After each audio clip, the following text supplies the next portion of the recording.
Hello students, welcome back to our YouTube channel Hindi आइकर।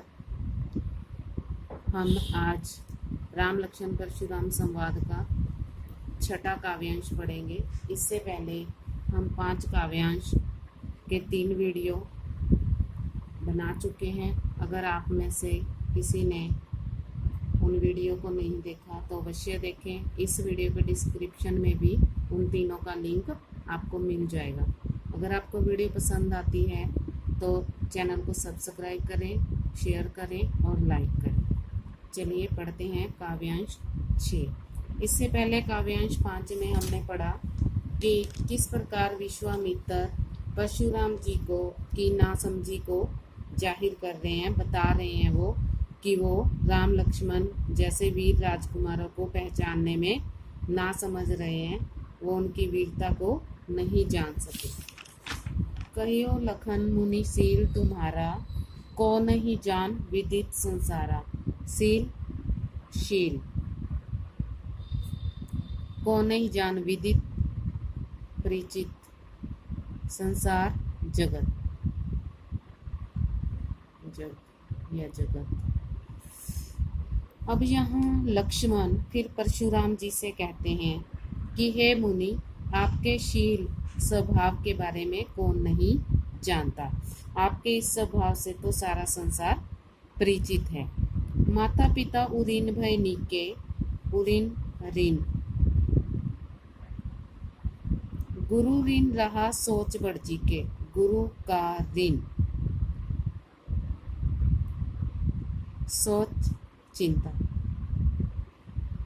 अब यहाँ लक्ष्मण परशुराम जी पर फिर व्यंग्य करते हुए कहते हैं कि आप अपने माता पिता से तो अच्छी प्रकार से मुक्त हो गए हैं, आपने उनका ऋण तो उतार दिया है। अब आपके ऊपर गुरु के ऋण की सबसे बड़ी चिंता है, गुरु के ऋण की सबसे बड़ी सोच है। सोजन हमरे माथे काढ़ा, दिन चल गए ब्याज बढ़ बढ़ा।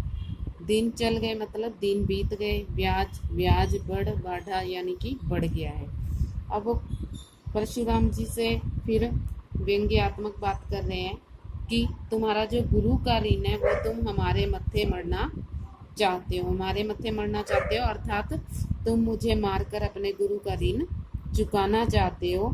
आप पर गुरु के ऋण का ब्याज बहुत बढ़ गया है, बहुत ज़्यादा हो गया है, और जिसे तुम मुझे मारकर चुकाना चाहते हो। बहुत दिन बीत गए हैं जिसके कारण ब्याज ज़्यादा हो गया है और तुम मुझे मार कर ही उनका ऋण उतारना चाहते हो।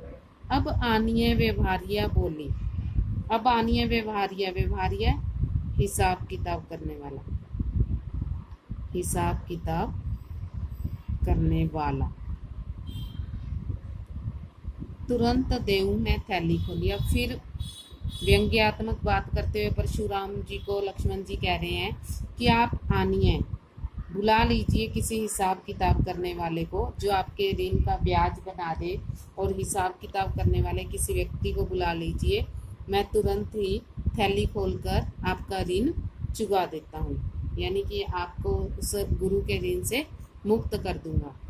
सुनी कटु वचन कुठार सुधारा। सुनी कटु वचन, कटु मीन्स कठोर,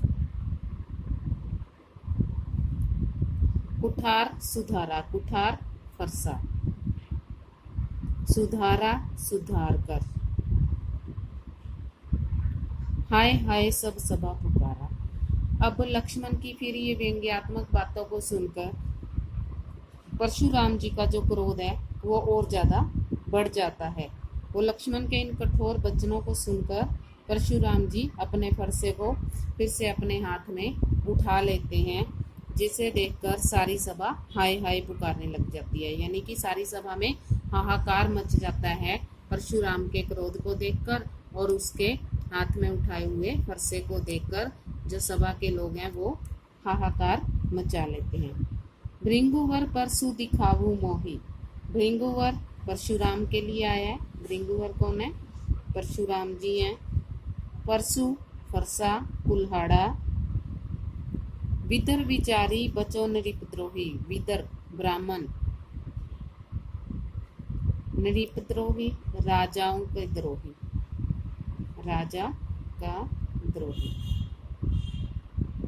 अब फिर लक्ष्मण परशुराम जी से कह रहा है कि आप मुझे बार बार ये फरसा दिखा रहे हो अपना, लेकिन मैं आपको ब्राह्मण समझकर बार बार लड़ने से बचा रहा हूँ। हे राजा, राजाओं के शत्रु, राजाओं के द्रोही, मैं आपको ब्राह्मण समझकर बार बार इस लड़ाई से बचा रहा हूँ, पर आप मुझे बार बार अपना फरसा दिखा रहे हैं। मिले न कभू सुभट रन गाढ़े, सुभट पराक्रमी रण युद्ध, युद्ध भूमि, रणभूमि, युद्ध भूमि, द्विज देवता ब्राह्मण, घर ही बाढ़े, बाढ़े मतलब फलना फूलना या अच्छा लगना। और फिर व्यंग्यात्मक भाषा में लक्ष्मण परशुराम जी से कह रहे हैं कि आपका सामना कभी पराक्रमी वीरों से नहीं हुआ, युद्ध भूमि में आपके सामने कभी पराक्रमी वीर अब तक नहीं आए। द्विज देवता घरी के बाढ़े, इसीलिए आप इतनी बड़ी बड़ी बातें करते हैं। वो परशुराम जी को कहता है कि आप इतनी बड़ी बड़ी बातें करते हैं, आपका मुकाबला कभी किसी पराक्रमी वीर से युद्ध भूमि में नहीं हुआ है। ब्राह्मण और देवता घर पर ही अच्छे लगते हैं, घर पर ही शोभा देते हैं, घर पर ही फलते फूलते अच्छे लगते हैं। अब यहाँ लक्ष्मण ने फिर बहुत बड़ी बात कह दी है, जिससे अनुचित कह सब लोग पुकारे। अब सब लोगों ने लक्ष्मण को अनुचित ठहरा दिया कि ये जो बालक है कि बहुत अनुचित बात कह रहा है परशुराम जी से। रघुपति सैनी लखन निवारे, रघुपति श्री रामचंद्र, लखन लक्ष्मण, निवारे रोकना, सैनी इशारा कर। अब यहाँ श्री राम लक्ष्मण को अपनी आंख के इशारे से रोकते हैं, यानी कि उसे चुप करवाते हैं, उसे बोलने से मना करते हैं, क्योंकि श्री रामचंद्र अच्छे से समझते हैं कि अब परशुराम का जो क्रोध है बहुत ज़्यादा बढ़ चुका है, उसे अब रोकना बहुत मुश्किल है। पर श्री राम के शील स्वभाव के कारण उन्होंने लक्ष्मण को चुप करवा दिया, क्योंकि लक्ष्मण भी बहुत क्रोधी स्वभाव के हैं। लखन उत्तर आहुति सरिस भृंगवर कोपु कृसानु, कृसानु अग्नि, भृंगवर कोपु परशुराम का क्रोध, परशुराम का क्रोध, सरिस समान, आहुति सामग्री। अब जिस प्रकार हम हवन सामग्री यज्ञ में डालते हैं और जिससे अग्नि और ज़्यादा बढ़ जाती है, उसी प्रकार जो लक्ष्मण जो उनको व्यंग्यात्मक उत्तर दे रहा था, उनके साथ जो वाद विवाद कर रहा था, वो परशुराम के क्रोध को और बढ़ाने का काम कर रहे थे, यानी कि उसकी क्रोध अग्नि को बढ़ाने का काम कर रहे थे। ठीक वैसे ही जैसे हम यज्ञ में आहुति डालते हैं, यानी कि उसके जो उत्तर हैं वो क्रोध अग्नि को बढ़ाने में आहुति का काम कर रहे थे। बढ़त देख जल सम वचन बोले रघुकुल भानु, रघुकुल भानु, रघुकुल के सूर्य, रघुकुल के सूर्य अर्थात श्री रामचंद्र जी। सम समान, जल, जल यहाँ शीतल के लिए प्रयोग हुआ। अब इस भड़कती हुई अग्नि को शांत करने के लिए रघुकुल के सूर्य श्री रामचंद्र जी ने जल के समान शीतल वचन कहे, जिससे परशुराम का क्रोध शांत हो गया। अब इससे पहले हम राम लक्ष्मण परशुराम संवाद, इसमें 6 काव्यांश हैं, जिसमें हम पहले वीडियो में हमने एक काव्यांश किया, उसमें सार आपको मैं बताना चाहूँगी यहाँ कि सबसे पहले शुरू में क्या होता है कि शिव का धनुष टूट जाता है, क्योंकि जो सीता स्वयंवर होता है वहाँ ये शर्त रखी जाती है कि जो इस धनुष को तोड़ेगा उससे सीता का विवाह हो जाएगा।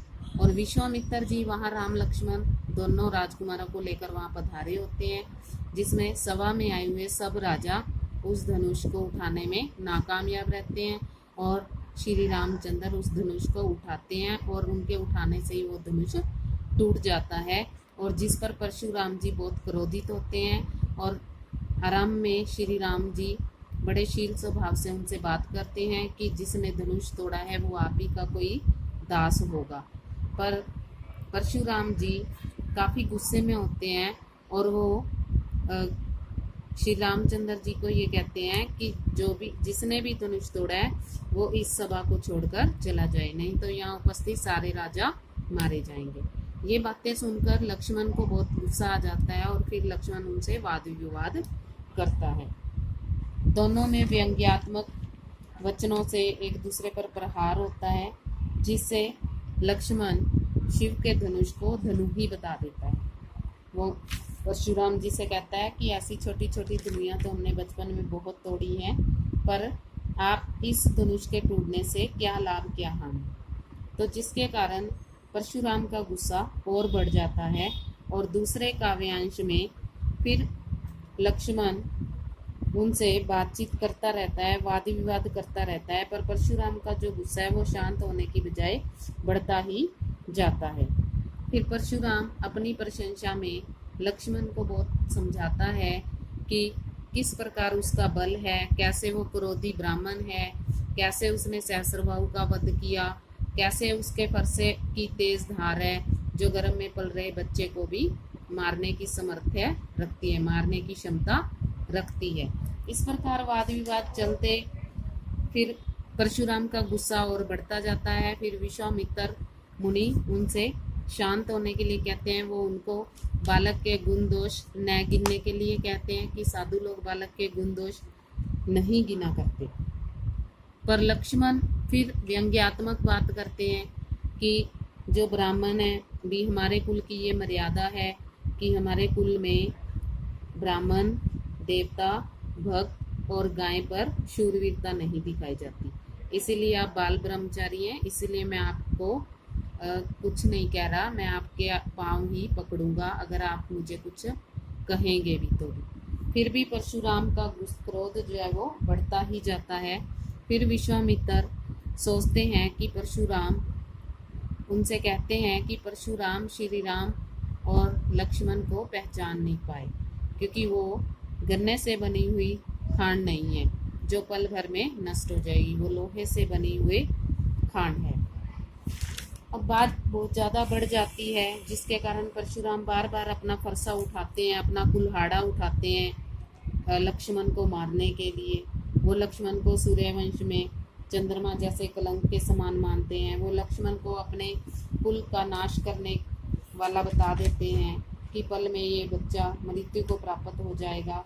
पर फिर भी विश्वामित्र के कहने पर वो उसको मारे बिना छोड़ते हैं और लक्ष्मण के व्यंग्यात्मक वचनों को सुनते हुए फिर अंत में फिर लक्ष्मण उनसे ऐसी बात कह देते हैं जिससे सारी सभा भी हाय हाय पुकारने लग जाती है। वो लक्ष्मण परशुराम जी से कहते हैं कि जो ब्राह्मण है ना वो युद्ध भूमि में अच्छे नहीं लगते, वो घर बैठे ही अच्छे लगते हैं, घर बैठे फलते फूलते अच्छे लगते हैं।